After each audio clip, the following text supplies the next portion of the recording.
Madame la maire, chers collègues, nous souhaitons commencer par remercier les collectifs d'habitants qui sollicitent ce soir notre conseil municipal sur un sujet majeur, donc celui de la densité urbaine.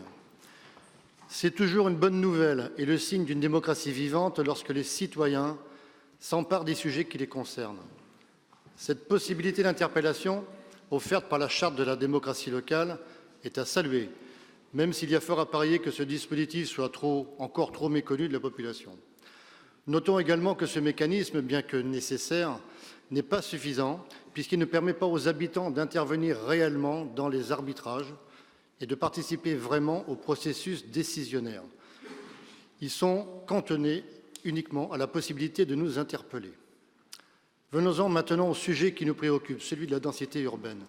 La question posée est complexe puisqu'il s'agit d'être en capacité d'accueillir de nouveaux habitants dans notre ville, tout en respectant des impératifs environnementaux et en maintenant un cadre de vie de qualité. Enjeu d'autant plus crucial que chaque année, la population rennaise augmente de 1 500 personnes en moyenne, ce qui signifie un besoin croissant de logements, commerces, services publics, espaces naturels, moyens de transport, etc. Face à ce constat, vous nous excuserez, chers collègues de la majorité, mais nous refusons de nous situer dans votre conception binaire de cet enjeu, même si vous venez, Monsieur Semril, de démontrer 4 scénarios. À vous lire et à vous écouter, le besoin d'urbanisation induit par la hausse démographique ne pourrait se résoudre que de 2 manières, soit en grignotant des terres agricoles et naturelles, et donc en construisant à l'horizontale, soit en bâtissant des tours toujours plus hautes, et donc en construisant à la verticale. Ces 2 réponses, pour nous, ne sont pas satisfaisantes. La première, mise en œuvre méthodiquement par le plan climat qui prévoit d'ici 2035 l'urbanisation de 2 000 hectares à l'échelle de la métropole rennaise, soit l'équivalent de 2 700 terrains de football, est un contresens majeur.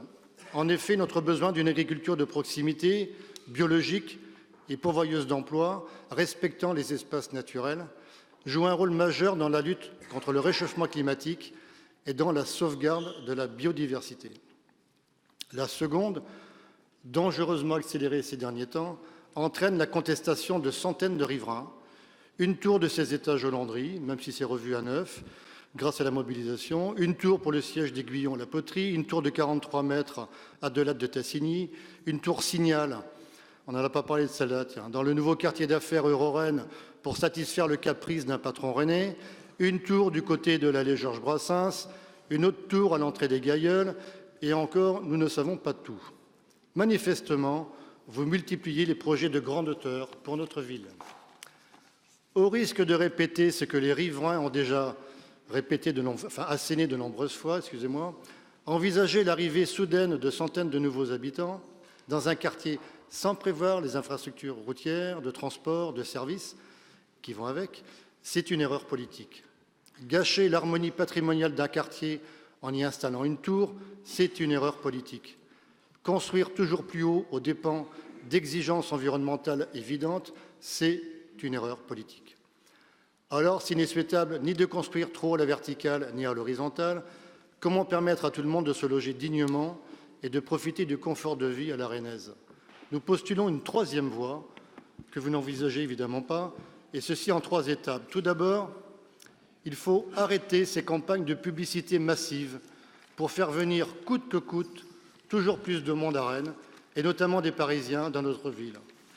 Mon collègue vous montre 2 photos, à l'endroit évidemment, prises dans le métro parisien, et vous pourrez distinguer, en y mettant la loupe, très nettement une des nombreuses affiches confectionnées par la région Bretagne pour attirer de nouveaux habitants dans notre ville. Si, comme vous, nous croyons à la nécessité d'accueillir dignement toute nouvelle personne à Rennes, encourager à ce point leur venue n'est vraiment pas souhaitable. Un fort dynamisme démographique n'est pas toujours compatible avec une politique urbanistique sérieuse. Ensuite, nous proposons un moratoire sur les projets d'extension à la verticale et à l'horizontale de notre ville pour les raisons indiquées il y a quelques instants. Et venons-en maintenant au cœur de cette 3e voie en matière de politique urbaine. C'est la politique qu'on peut appeler des 3 R, réquisitionner, rénover, reconstruire. Nombreux sont les bâtiments publics dans notre ville qui sont inutilisés. Nombreuses également sont les friches et dents creuses au sein de la métropole. Ces terrains et bâtiments devraient être privilégiés et prioritaires dans la politique d'aménagement. Comment expliquer, par exemple, que l'ancienne prison Jacques-Cartier et ses 1,3 hectare soient inutilisés depuis bientôt 10 ans? Comment est-il possible que les anciens bâtiments qui accueillaient notamment la direction des services vétérinaires à Couët-Logon n'aient pas été réhabilités en logement, et ceci date d'au moins 15 ans? Nous pourrions multiplier les exemples de ce type. D'ailleurs, cette troisième étape nécessiterait aussi une cartographie précise des bâtiments et lieux inutilisés sur notre territoire. Bien sûr, certaines contraintes patrimoniales existent. Bien sûr, la récupération de ces bâtiments et terrains ne sera pas toujours facile en fonction de qui en est propriétaire. Mais nous sommes persuadés que le nombre de mètres carrés disponibles justifie l'adoption de cette orientation politique, quand bien même cela ne sera pas facile. Et dernier exemple pour illustrer nos propositions, nous nous apprêtons dans quelques minutes à voter le regroupement de plusieurs services de la ville au sein du Palais Saint-Georges. Une réflexion sur le réemploi des bâtiments d'origine, des services qui pourraient donc être judicieuses, les services qui vont déménager à Saint-Georges. Plutôt que d'envisager 500 logements aux Landry, par exemple, n'est-il pas possible d'en faire moins et d'en construire au sein de ces bâtiments libérés? Voilà, chers collègues, pour conclure, nous pensons qu'à l'instar de tous les sujets politiques, se cantonner uniquement dans des schémas préétablis et souvent archaïques, ne pas ouvrir le champ des possibles, empêche souvent de mener une politique répondant aux enjeux et défis de notre temps. Merci de votre écoute. Monsieur Puille.